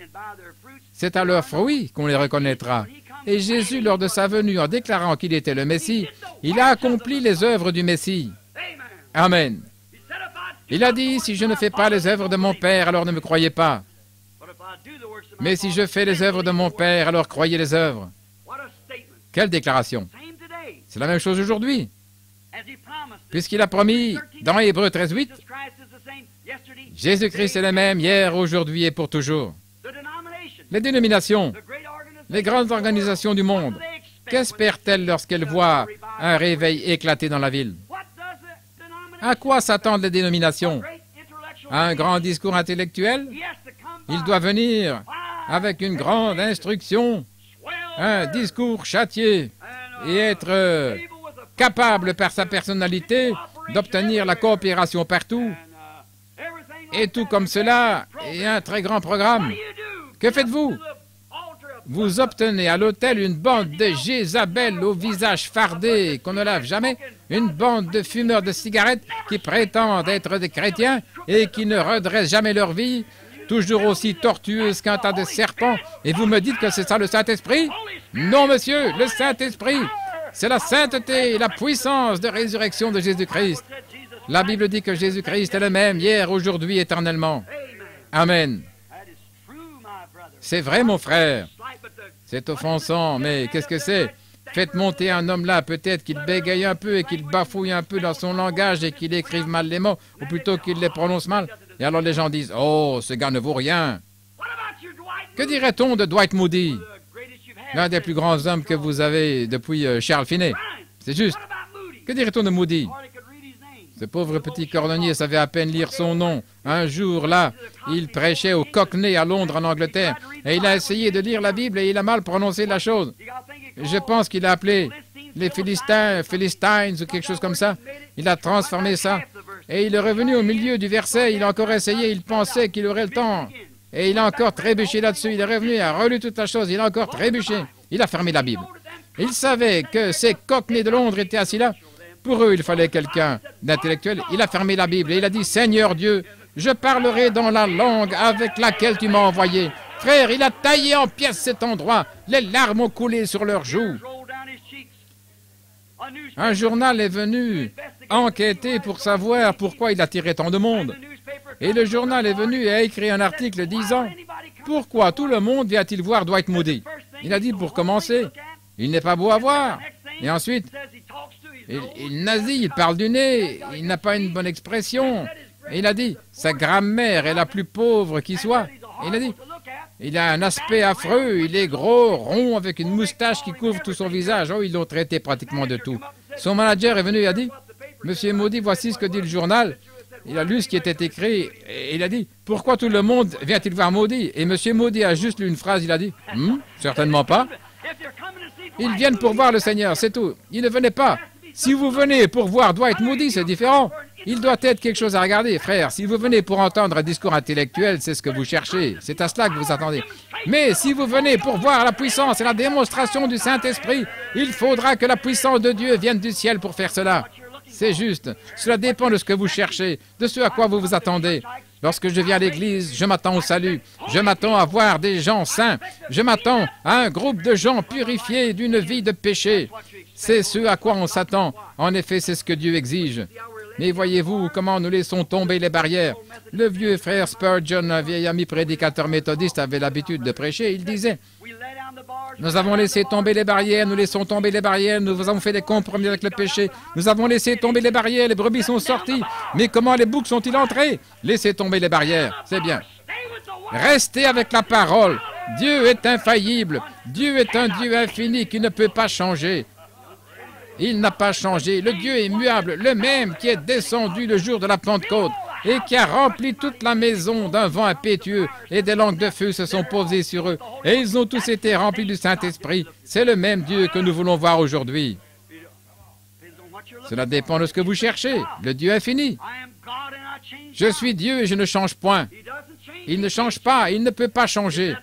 Si c'est ce qu'il a donné autrefois au premier groupe qui était dans la tente autrefois, c'est ce qu'il donnera au deuxième groupe qui est dans la tente, et c'est ce qu'il donnera au troisième, au quatrième. Et ce sera pareil pour tous ceux qu'il appellera. Il a dit, je suis le cep, vous êtes les sarments. Si un cep produit un sarment et que ce dernier donne des raisins, le cep suivant, plutôt le sarment suivant, produira par ce cep des raisins. Vous ne pouvez pas faire qu'un sarment porte des citrouilles et un autre des pastèques et ensuite des raisins. Non. Voyez-vous, cela montre que cela a été retranché. C'est un cep qui a été greffé, c'est juste. Ou plutôt, un sarment qui a été greffé au cep. Un jour, je me tenais ici avec frère John Charrett, il m'a montré. 4 ou 5 agrumes différentes sur un arbre. Je crois que c'était des grenades. Non, je me trompe. C'était des oranges, et des citrons, et des mandarines, et des tangelos, et des pamplemousses. Tout cela poussait sur un oranger. Et j'ai dit, mes frères John, j'aimerais te poser une question. Lorsqu'ils auront grandi et qu'ils produiront encore des bourgeons, est-ce que ce sont des oranges? Il a dit non, chaque sarment, chacun de ces petits sarments est greffé. Si c'est un citronnier, eh bien, il portera des citrons. Mais qu'en sera-t-il si l'arbre original donne un autre sarment? Il a dit, il portera des oranges. C'est juste. Donc, frère, nous pouvons nous introduire là par une organisation. C'est tout ce que nous avons. Nous portons des fruits de l'organisation. Nous porterons une évidence de l'organisation. Mais si vous êtes engendré par le cep, vous naissez étant une nouvelle créature en Christ. Vous porterez la vie de Christ. Je vous assure que vous le ferez. Comme au commencement, vous savez que c'est la vérité. Les dénominations cherchent des intellectuels. Nous, les pentecôtistes, nous cherchons tellement un vent impétueux que nous manquons d'entendre la douce petite voix. C'est justement ce qu'il en est, voyez-vous. Des fois, c'est quelque chose auquel on ne s'attend pas. Si ce n'est pas une petite voix douce, eh bien, nous ne voulons pas le recevoir. Des fois, un très bon enseignement, des fois, cela nous taille en pièces, nous ébouriffe un petit peu, vous savez. Vous savez que c'est vrai. C'est la vérité, oui, quelque chose qui nous aidera, qui nous fera du bien. Eh bien, il y avait entendu des vents impétueux, il savait que Dieu était là, ou quelque chose se passait, il a entendu la pluie et tout le reste. Mais ce qu'il a alerté, c'est lorsqu'il est venu dans cette douce petite voix. Il avait vu venir dans la pluie, il avait vu venir dans le feu, il a entendu les vents, la pluie, il avait entendu le feu. Mais il a été alerté lorsque cette douce petite voix s'est fait entendre. Alors il s'est voilé le visage et il est sorti. Oh frère, c'est ça. Ce que nous devrions faire, c'est d'écouter tout au fond de notre cœur jusqu'à ce que nous entendions la voix de Dieu, puis sortir sur base de cela, croire que c'est la vérité. Oui. Mais je me demande aujourd'hui, frère, si nous ne manquons pas encore de reconnaître le Saint-Esprit parmi nous. Je me demande si les gens, avec nos attitudes aujourd'hui, si nous ne manquons pas de reconnaître que ceci est le Saint-Esprit. Eh bien, je sais, à certains d'entre vous étrangers, que peut-être dans le camp ce soir, des gens peuvent mener une vie que vous auriez vous-même honte de mener. Cela peut être vrai, mais mon frère, ma sœur, ils n'ont pas la chose dont ils parlent. C'est juste, c'est vrai. Mais ne jugez jamais par cela. Lorsque je suis allé en Inde, un homme a voulu me prouver qu'il pouvait se coucher sur des pointes, il a voulu marcher dans le feu. Il voulait faire toutes ces choses pour montrer de quoi il était capable afin d'obtenir une pièce de 5 centimes ou 10 centimes, tout ce qu'on lui donnerait. Mais écoutez, là, il faisait l'hypocrite. Mais là, au fond, dans l'arrière-pays, il y avait une personne honnête qui faisait absolument cela tout en pensant qu'il se donnait en sacrifice à un Dieu quelque part. Mais l'autre faisait l'hypocrite. Nous avons la même chose, c'est tout à fait juste. Des hommes, des femmes qui sont tout simplement des soi-disant, qui essayent d'agir comme s'ils avaient le Saint-Esprit, et simplement parce que les autres agissent comme ça. C'est comme je le disais l'autre soir, quand je suis monté pour la première fois à la chaire, je suis monté là, j'avais observé la manière dont le docteur Davis prêchait, je venais d'obtenir mon autorisation de prêcher, et je suis monté là, je me suis dit, vous savez quoi, je peux prêcher de la même manière. Je suis monté là et je balançais mes bras exactement comme lui, je sautillais, je criais Alléluia, gloire à Dieu, Alléluia. Et puis ensuite, quand je suis descendu de là, toutes les femmes âgées m'ont environné et m'ont dit « Oh, c'était merveilleux, Billy ». Mais le vieux docteur Davis se tenait là, un vieil avocat, vous savez, il m'a regardé, il m'a dit « Comment m'y suis-je pris, docteur Davis ?» Il m'a dit « Nul, c'était pourri. C'est le pire que j'ai jamais entendu. » Oh là là, il m'a vraiment dégonflé. Il a dit « Je veux te voir dans mon bureau demain après-midi à 14 heures. » J'ai dit « D'accord, docteur Davis, je suis entré là tout abattu, vous savez. » Il m'a regardé. « Je pense que tu as l'impression que tu ne me pardonneras jamais, Billy. » J'ai dit « Non, je veux savoir pourquoi. » Il a dit « Quand je suis entré au barreau, j'ai observé un avocat. Et c'est sans doute ce que tu as fait aussi. Tu m'as observé, je t'ai vu essayer d'imiter tous mes gestes. » Il a dit « Mais tu sais quoi? La raison pour laquelle j'ai dit c'est le pire que j'ai jamais entendu, c'est parce que tu n'as pas apporté un seul brin de la parole de Dieu. Tu n'as fait que pleurer, renifler, saliver des histoires. » Il a dit « Tu n'as rien dit du tout de ce qui est de la parole. » Et il a dit, je suis monté là, j'ai essayé de défendre un cas de divorce, et j'ai dit, cette pauvre petite femme, sniff, sniff, qui pleurait, et j'ai continué à faire comme cela. Un vieil avocat était assis en face et m'a observé pendant une demi-heure, jusqu'au moment où j'ai fini de frapper et de pleurer, au point où je n'avais presque plus de voix. Le vieil avocat a dit, juge votre honneur, jusqu'à quand votre tribunal supportera-t-il un tel non-sens? Je suis allé voir le vieil avocat, et il m'a dit, tu sais quoi, tu as fait beaucoup de bruit, c'est très bien, mais tu ne présentais rien de la loi. Il faut la loi pour gagner un procès. Frère, c'est ce que je pense aussi ce soir. Ça doit être la même chose. Peu importe combien on est instruit, intellectuel et que sais-je encore, il doit y avoir une puissance et la démonstration du Saint-Esprit pour prouver que c'est Dieu. C'est ce qui redressera votre vie, c'est ce qui manifestera et produira la même vie de Jésus-Christ. Amen. Il a été promis que dans les derniers jours, il y aurait de la lumière au temps du soir. C'est ce que le prophète a promis. Nous voyons du point de vue géographique que le jour se lève à l'est et se couche à l'ouest, et le même soleil qui se lève à l'est est le même soleil qui se couche à l'ouest. Nous savons que c'est vrai. Maintenant, où la civilisation a-t-elle commencé? À l'est.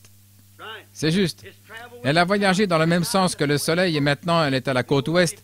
Si elle va plus loin, elle reviendra encore à l'est. L'est et l'ouest se sont rencontrés. La civilisation. Nous voulons que vous observiez ici une minute. Rappelez-vous, le prophète a dit, ce sera un jour qui ne sera ni jour ni nuit, un jour sombre. Mais vers le soir, la lumière paraîtra. Maintenant, remarquez, il y aura de la lumière au temps du soir. Or, le Fils de Dieu a fait briller sa justice et sa puissance sur le peuple de l'Est il y a environ 1900 ans.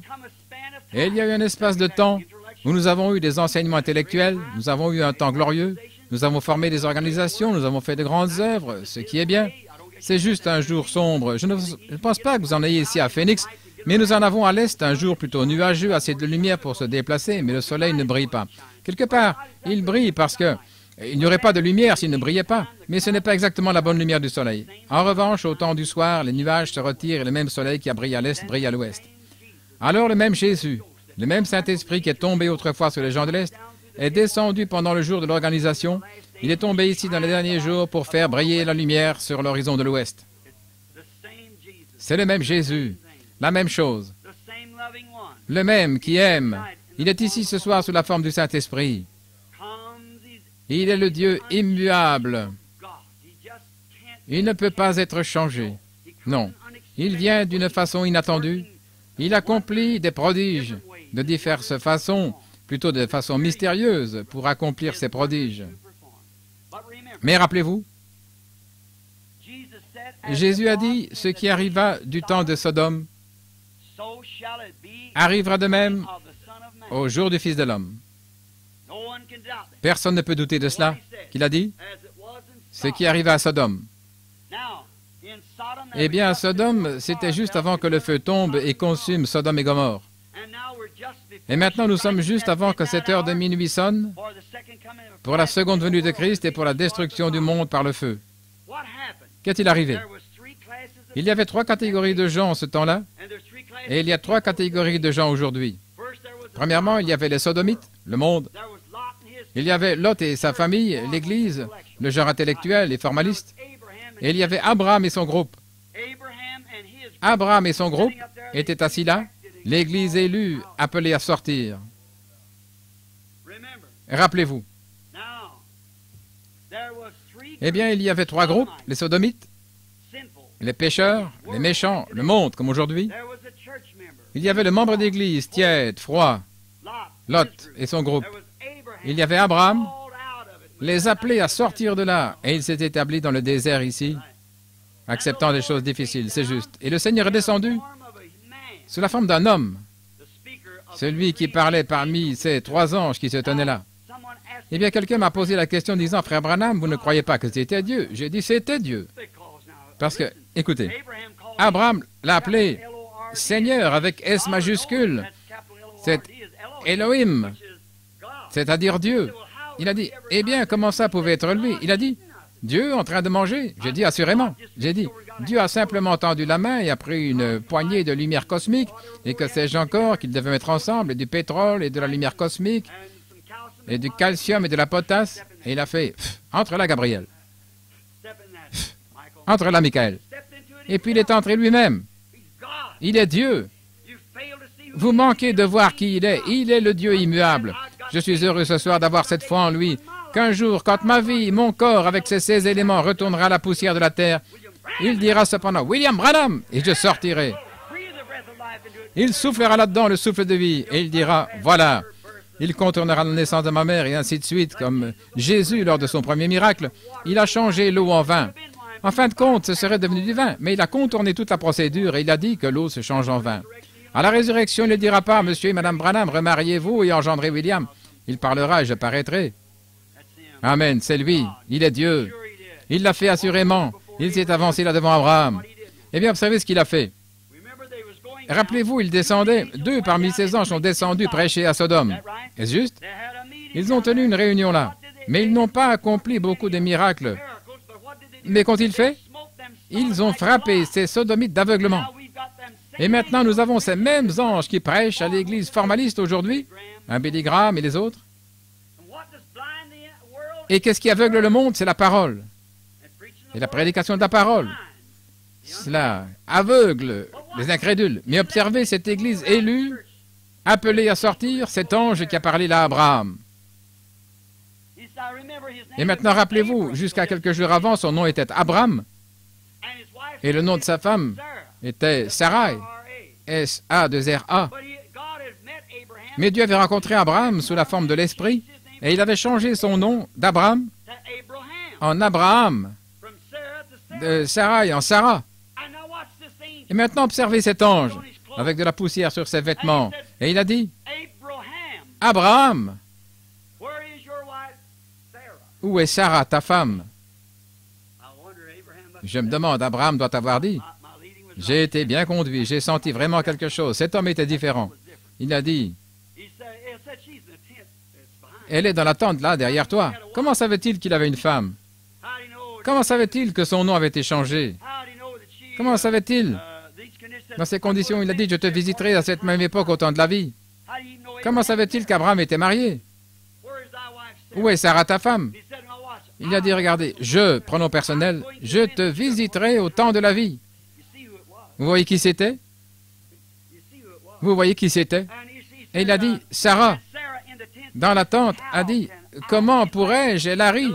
En d'autres termes, un petit ricanement, vous savez, en elle-même. Elle a dit, comment pourrais-je avoir encore du plaisir? Abraham avait 100 ans et la Bible explique donc cela clairement, qu'ils étaient tous les deux vieux et avancés en âge,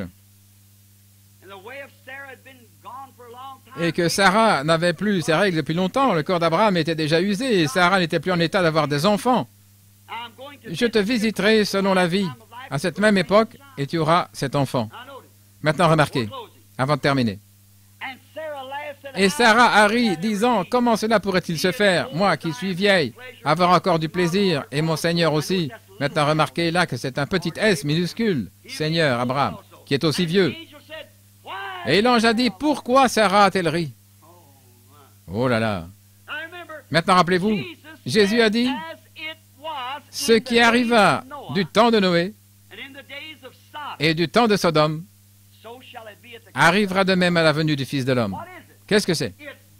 C'est Dieu, le Saint-Esprit, demeurant dans une chair humaine, dans ces vases sanctifiés que le sang du Fils de Dieu a purifiés par la foi, et Dieu habite dans ces vases, accomplissant et faisant les œuvres de Jésus-Christ, et faisant de lui le même hier, aujourd'hui, éternellement. Si nous sommes baptisés du Saint-Esprit dans le corps, alors nous devenons le corps de Christ. Alors nous sommes ressuscités avec lui. Quand il est ressuscité, nous sommes aussi ressuscités dans la résurrection avec lui. En effet, il est la tête et le corps sont ensemble. Alors aujourd'hui, Christ est dans l'Église en vous. Et ses œuvres qu'il a faites, autrefois Saint Jean 14:12, celui qui croit en moi, les œuvres que je fais, il les fera aussi. C'est juste.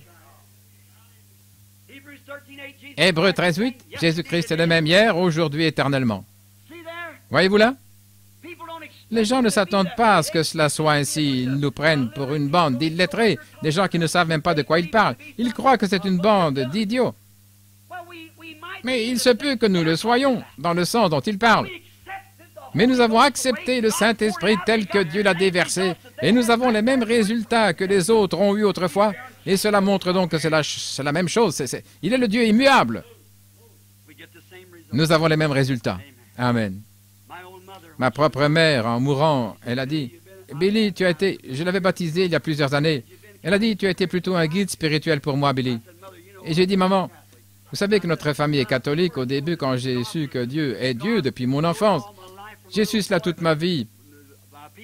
Mais ma fille n'allait jamais à l'église, ma famille. Et je suis allé parler au prêtre et il a dit, c'est celle-ci l'Église et c'est celle-ci la voie. Et j'ai dit, eh bien, la Bible, pourrais-je? Il a dit, maintenant tu es tout embrouillé, tu vois, c'est celle-ci l'Église. Dieu est dans son Église, tu dois croire en l'Église. Je suis allé chez les luthériens, ils ont dit, c'est nous l'Église, c'est nous qui sommes le corps des croyants. Je suis allé chez les méthodistes, ils ont dit, c'est nous qui sommes le corps des croyants. Et chez les baptistes, la même chose. Ils sont tous dans l'erreur. C'est nous qui le sommes. Je me suis dit, que se passe-t-il? Une Église est un corps de croyants. Celui-ci dit ceci et cela. Il doit y avoir quelque chose qui ne marche pas. Alors j'ai dit, je suis retourné immédiatement à la Bible, maman, et j'ai lu exactement ce que cette première Église a fait. Et la manière dont ils ont fait cela, et c'est de la même manière que je l'ai fait aussi, et j'ai obtenu les mêmes résultats. J'ai dit, gloire à Dieu, cela me suffit. Tant que j'ai les mêmes résultats, je vois le même Jésus. Je vois dans le Nouveau Testament, là au Concile prénicéen, le même Dieu qui a œuvré dans l'Ancien Testament. Il a œuvré là jusqu'à l'Église catholique romaine qui a adopté des dogmes à la place de la Bible. Il s'est retiré pendant les âges sombres, les âges de ténèbres, et puis il est revenu à travers Luther, Wesley, jusqu'à l'âge de l'Église de l'Odyssée. Et vers le soir, la lumière paraîtra.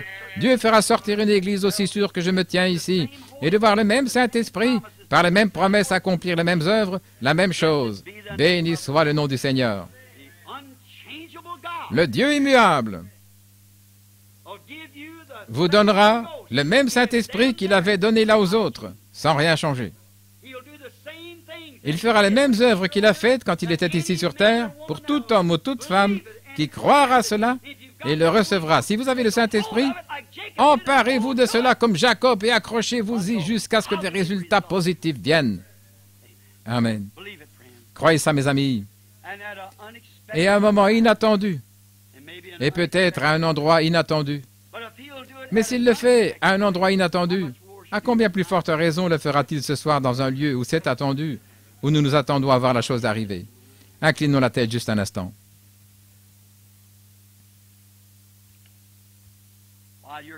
Pendant que vous avez la tête inclinée, et j'espère que vos cœurs sont aussi inclinés, excusez-moi de vous avoir gardé aussi longtemps, jusqu'à 9 heures.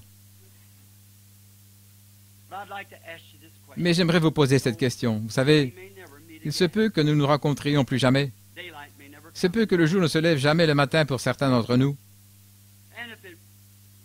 Et si cela arrivait ainsi, que nous ne voyions pas l'aube d'un autre jour, allons-nous nous rencontrer à nouveau de l'autre côté de la rivière?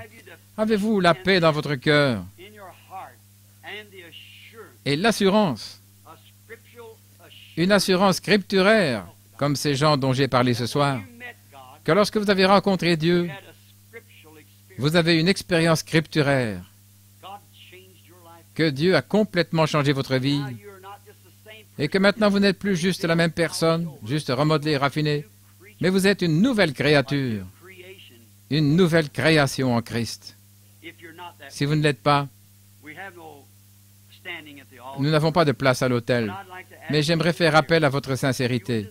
Si vous désirez que j'offre une prière pour vous ici à la chaire, sachant qu'un jour je devrais vous rencontrer de nouveau pour faire face aux paroles que j'ai prononcées ce soir, voudriez-vous, alors que vous avez tous la tête inclinée et les yeux fermés, voudriez-vous juste lever la main et dire par cela, priez pour moi, frère.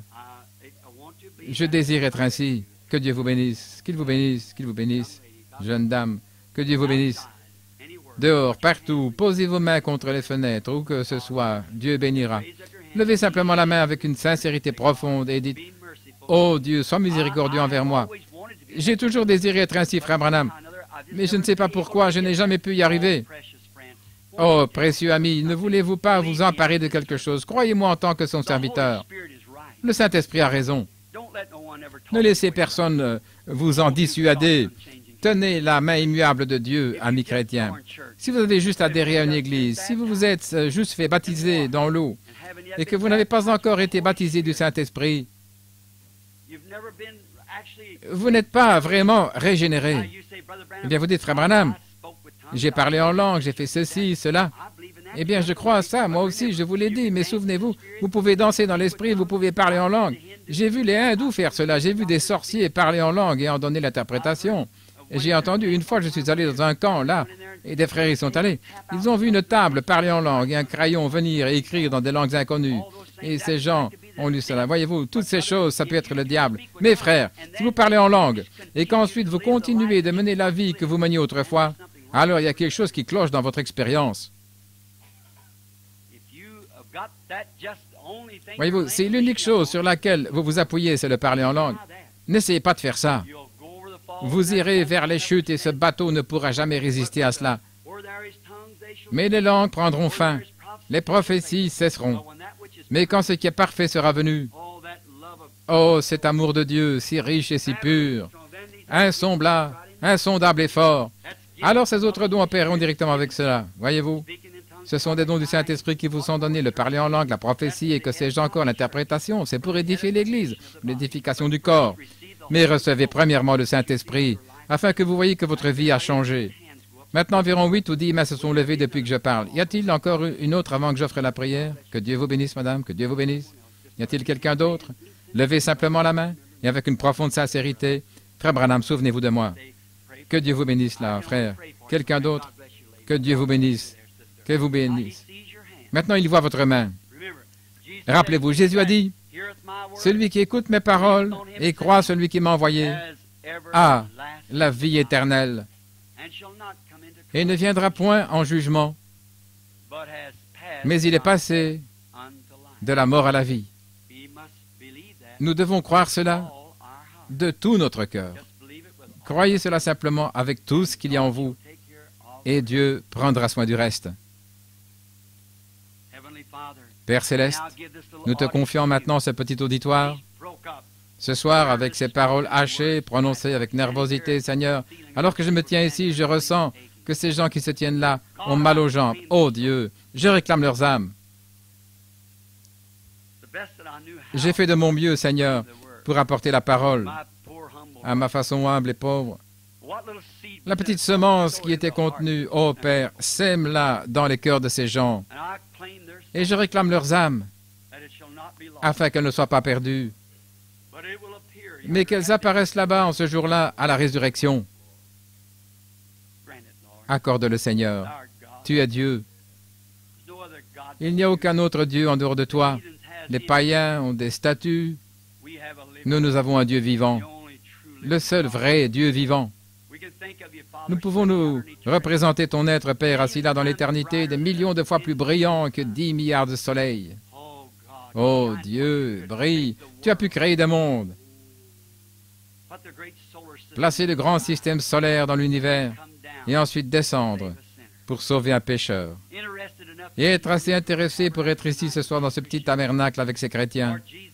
En effet, Jésus nous a donné la parole qui dit, « Là où 2 ou 3 sont assemblés en mon nom, je suis au milieu d'eux. » Maintenant, sauve ces gens, Père. C'est tout ce que je sais te demander et je crois que tu exauceras ma prière. Et je prie que demain, sans faute, ils soient à l'église et prêts pour le baptême, même encore ce soir s'ils n'ont jamais été baptisés.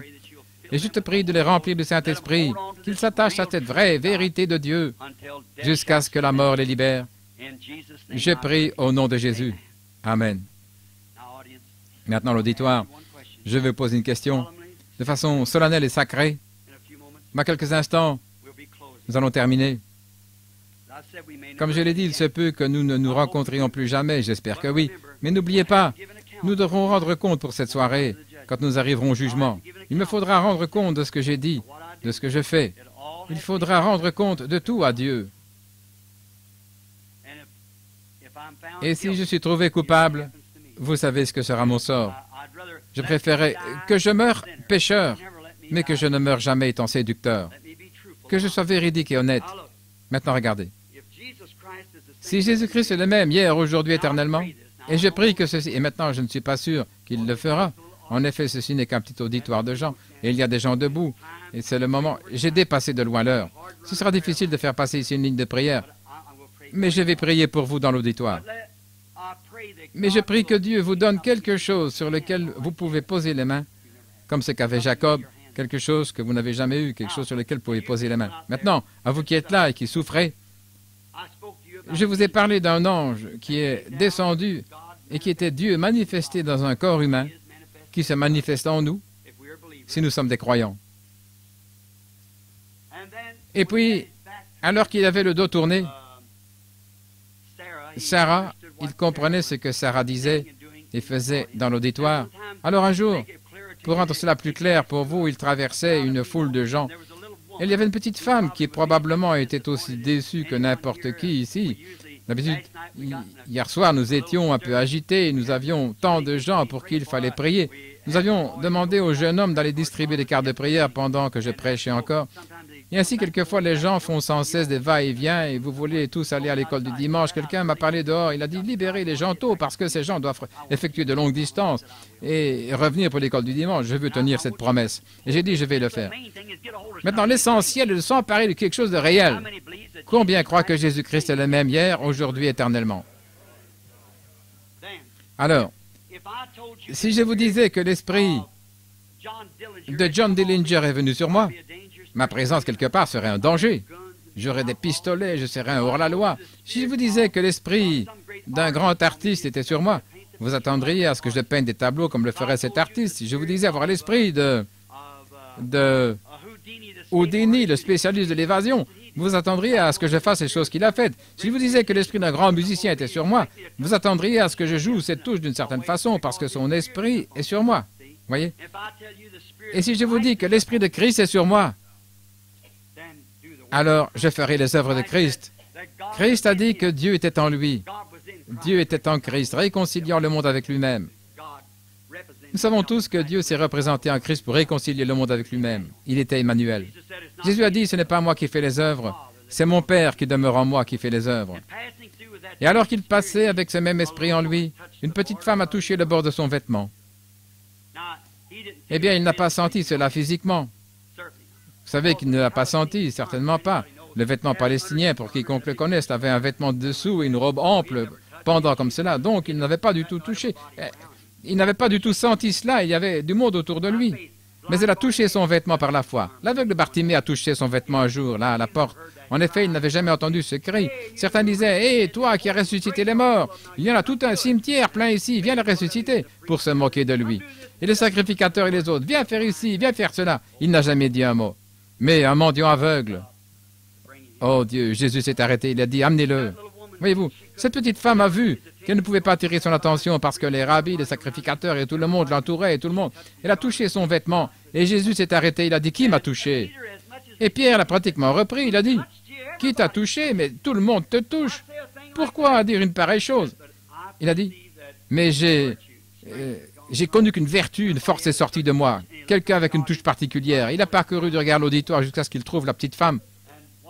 Et quel était son problème? Elle avait une perte de sang. Et si elle avait assez de foi pour toucher Dieu, que cela a une réaction sur Jésus. Et alors, si Christ est en nous, est envoyé du Saint-Esprit, le même désir en vous ne touchera-t-il pas la même chose? Maintenant, je voudrais vous poser une question à vous les prédicateurs. La Bible dit-elle que Jésus-Christ est le souverain sacrificateur maintenant même qui peut être touché par le sentiment de nos infirmités? Est-ce juste? Combien savent que c'est la vérité? C'est la Bible qui le dit, le Nouveau Testament. Il est maintenant le souverain sacrificateur qui peut être touché par quoi? Le sentiment de nos infirmités. Eh bien, comment alors saurez-vous que vous l'avez touché? S'il est le même hier, aujourd'hui et éternellement, il agira comme il l'a fait hier. Est-ce juste? Eh bien, maintenant, il n'a pas de main sur la terre, sinon les miennes et les vôtres. Sa voix sur la terre est la nôtre. Nous lui avons donné notre voix. C'est pour cela que nous prêchons l'Évangile. Nous croyons que ce n'est pas nous. Nous sommes inspirés pour prêcher ces choses. Le Saint-Esprit parle à travers nous. Voyez-vous, nous ne croyons pas que nous soyons capables de faire cela. Certainement pas. Je sais que je n'en suis pas capable, et nous le savons. C'est l'inspiration du Saint-Esprit. Ainsi, si un homme prêche quelque chose de contraire et qu'il renie la parole, alors comment le Saint-Esprit peut-il écrire la parole puis se retourner et renier cela à travers un homme? Il ne peut pas. Ça doit être la parole, ça doit sortir exactement tel que c'est écrit. Or, s'il est le souverain sacrificateur, prenons cette seule écriture, s'il est le souverain sacrificateur qui peut être touché par le sentiment de nos infirmités, alors le seul moyen par lequel vous pourriez savoir s'il est le même hier, aujourd'hui, éternellement, il agira exactement comme il le fit quand cette femme l'a touché. Et alors, si je suis son serviteur et que son esprit est en moi, vous pouvez toucher son vêtement où que vous soyez. Mon vêtement ne change rien, je suis un homme, un pécheur sauvé par grâce. Et ce n'est pas plus que votre femme, votre mari ou votre frère, qui que ça puisse, votre pasteur, nous tous, nous sommes les mêmes. Mais lui, il est le souverain sacrificateur. Moi, je ne suis pas le souverain sacrificateur, c'est lui qui l'est. Si vous me touchez moi, ça ne fera aucun bien. Mais le toucher, lui, fera quelque chose. Mais si je peux me soumettre à lui, je suis comme ce microphone, ce micro est totalement muet, jusqu'à ce que quelque chose parle dedans. Est-ce juste? Je ne connais personne parmi vous qui êtes là. Et si je vois cela au-dessus de certains de vous que je connais, je ne dirai rien.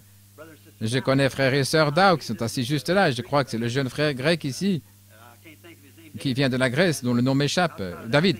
En dehors de ça, je pense que ces gens sont juste ici, ces 3 ou 4 filles ici dans cette première rangée. Je les connais parce qu'elles viennent de la Géorgie et là, dans le Tennessee. Elles fréquentent mon église. Certains font 1500 miles en voiture le dimanche, chaque dimanche, quand je prêche. En dehors de ça, je pense que c'est Sir Evans qui est assis juste là, Sir Rangren et les autres, frères Evans. Maintenant, je vous demande à vous, combien ici sont malades et savent que je ne les connais pas et que je ne sais rien à votre sujet? Ayez la foi. Maintenant, Père Céleste, tu connais mon cœur. Et je n'arrive pas à ceci pour te donner un spectacle sur l'estrade, Seigneur. Tu n'es pas obligé de faire ceci. Si tu ne veux pas le faire, Père, si ce n'est pas dans ta volonté divine, alors arrête simplement cela. Nous sentons que le Saint-Esprit est ici et qu'il nous bénit. Mais étant donné que j'ai prêché sur ce sujet, je suis Dieu et je ne change pas. Autrefois, quand tu as marché ici sur la terre, sous la forme d'un homme,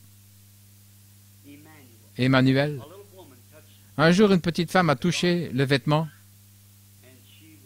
et elle avait une telle foi qu'il l'a senti.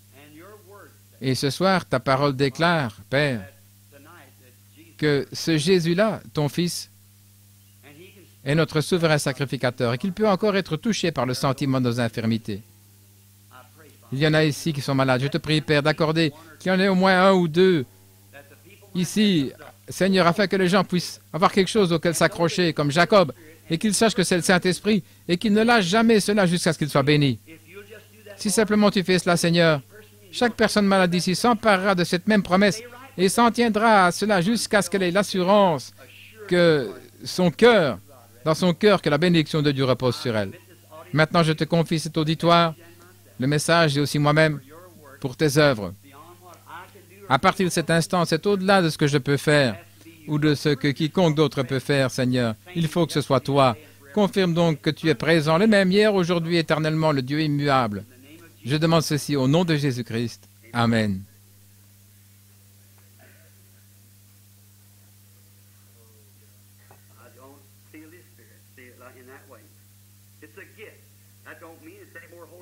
C'est un don qui accompagne le Saint-Esprit pour vivifier la parole. C'est le don qui accompagne le Saint-Esprit, qui fait vivre la parole. S'il le fait, vous n'avez pas à vous inquiéter. C'est la parole rendue manifeste. C'est la parole rendue manifeste. Maintenant, je voudrais simplement que chacun de vous médite sur ceci dans son cœur. Méditez tout simplement là-dessus. Vous n'avez pas besoin de prier à haute voix. Dites, Seigneur, je suis certain que Frère Branham ne sait rien à mon sujet. Il ne connaît pas ma maladie, il ne sait rien de moi. Et je n'essaie pas de toucher ce ministre, mais il nous a dit si clairement que tu étais le souverain sacrificateur, et je l'ai lu. Et je te demande d'accorder qu'il me parle comme Jésus parla à la femme qui toucha son vêtement. Ou bien, si vous n'êtes pas malade, dites, Seigneur, permets que... J'ai toujours été un peu sceptique à ce sujet, au sujet de tout ce qui est surnaturel, mais j'aimerais vraiment avoir quelque chose sur lequel je pourrais poser ma main. Accorde donc qu'il parle à un tel qui est ici. Je prie pour lui ou pour elle. Permets cela. Permets qu'il parle comme cela, je croirai. Cela éloignera tout cela de vous. Ce sera quelque chose sur lequel vous pourrez poser vos mains, comme Jacob, et dire, c'est ça. Une fois, il a saisi Dieu, il a dit, ça y est, je peux tenir cela. Cela vous amène-t-il tous à croire? Si c'est le cas, levez la main et dites, suscite simplement la foi en moi. Partout, si je peux voir cela être fait. Que Dieu vous bénisse. Je ne dis pas qu'il le fera. J'ai confiance qu'il le fera.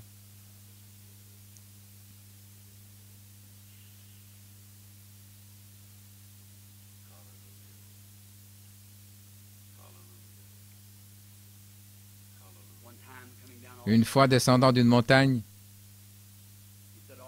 il a dit au père du garçon épileptique, tout est possible si seulement tu peux croire, si seulement nous pouvons croire. Que celui qui est malade et nécessiteux croit de tout son cœur. Si tu peux croire.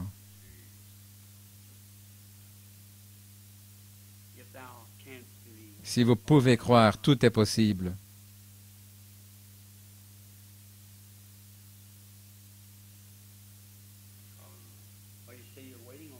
Qu'est-ce que vous dites que vous attendez, frère Branham? Sans doute que tout le monde ici présent qui a été à Phoenix a vu cela plusieurs fois en prêchant un message comme ceci. Mais il s'agit d'une lumière. Ils en ont la photo. N'importe qui. La plupart d'entre vous ont vu cette lumière, n'est-ce pas? Cette photo-là qui se trouve à Washington, D.C. On a encore photographié cela l'autre jour, voyez-vous. Cela rend témoignage de soi-même. C'est la colonne de feu qui a conduit les enfants d'Israël dans le désert. Cette colonne de feu a été faite chair et habitée parmi nous. Jésus a dit, je viens de Dieu et je retourne à Dieu. Après sa résurrection, il est monté au ciel. Alors il a rencontré Paul sur la route de Damas. Et il était redevenu une lumière. Paul l'a vu. Les autres n'ont pas vu. Cela l'a même aveuglé.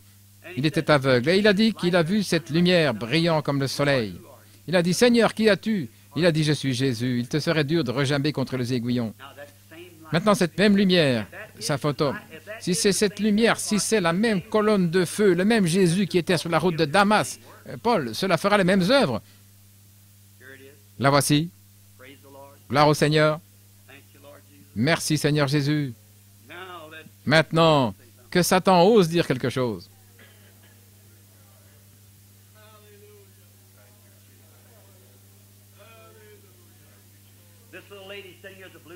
Cette petite dame assise là avec une robe bleue qui souffre de la sinusite, qui prie, croyez de tout votre cœur et cela vous quittera. Allez-vous croire? Très bien alors, vous pouvez recevoir cela. Je n'ai jamais vu cette femme, je ne l'ai jamais vue de ma vie. Ces choses sont vraies, n'est-ce pas, madame? Si c'est le cas, agitez la main. Vous priez pour cela en disant, Seigneur, ayez la foi. Voici une charmante petite dame assise juste là derrière, portant un petit col de fourrure ou quelque chose de ce genre. Voilà cette lumière. Ne pouvez-vous pas la voir suspendue au-dessus de cette femme? Cette femme est dans un état grave. Je ne la connais pas. Je ne l'ai jamais vue de ma vie. Si nous ne connaissons pas, levez la main. Écoutez, n'est-ce pas vrai? Une sensation très étrange vous environne. Une sensation très douce et très humble. C'est cette lumière. Là. Vous avez une tumeur. Pas seulement une tumeur, mais des tumeurs. Vous en avez partout, c'est juste. Croyez-vous que Dieu vous guérisse et vous rétablisse? Ayez la foi. Croyez-vous? Tenez, une petite dame a levé la main juste derrière. Elle est assise derrière cet enfant qui est dans un fauteuil roulant. Je ne connais pas cette dame, je ne l'ai jamais vue. Nous ne connaissons pas, n'est-ce pas, madame? Et vous priez pour votre trouble cardiaque afin que Dieu vous guérisse. Si c'est juste, agitez la main. Jésus vous a guéri. Rentrez chez vous et soyez bien portante. Croyez-vous de tout votre cœur maintenant? Si tu peux croire, tout est possible. Ayez foi, ne doutez pas. Croyez simplement. Voici une femme assise juste ici, parmi les femmes assises juste là près de Mme Sharrett. Elle est assise là et prie, elle souffre de l'arthrite. Croyez cela, madame. Croyez-vous cela? Très bien. Recevez cela. Il y aura de la lumière au temps du soir.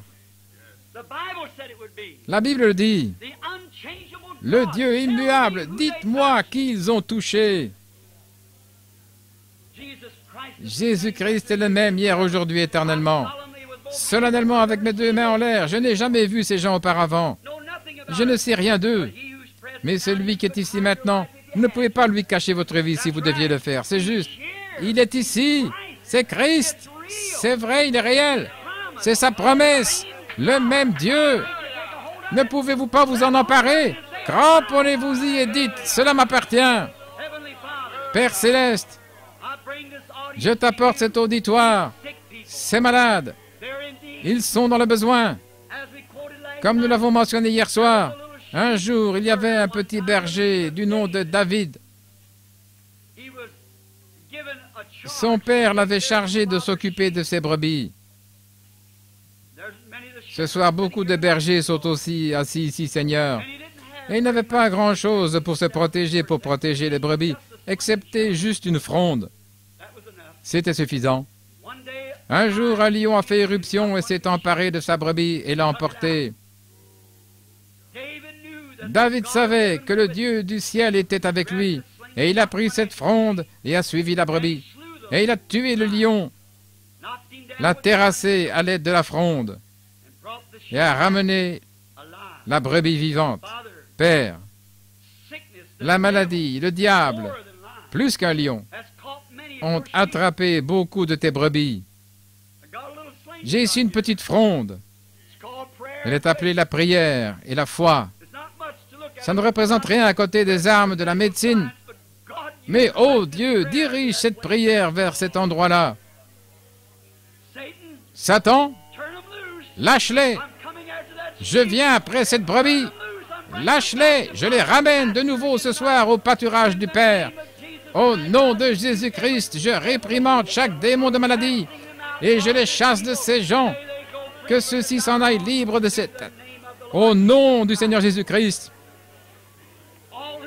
Vous tous qui croyez à votre guérison, levez-vous et dites, j'accepte maintenant ma guérison. Je pose mes mains sur ceci, c'est-à-dire Christ, et je crois cela de tout mon cœur.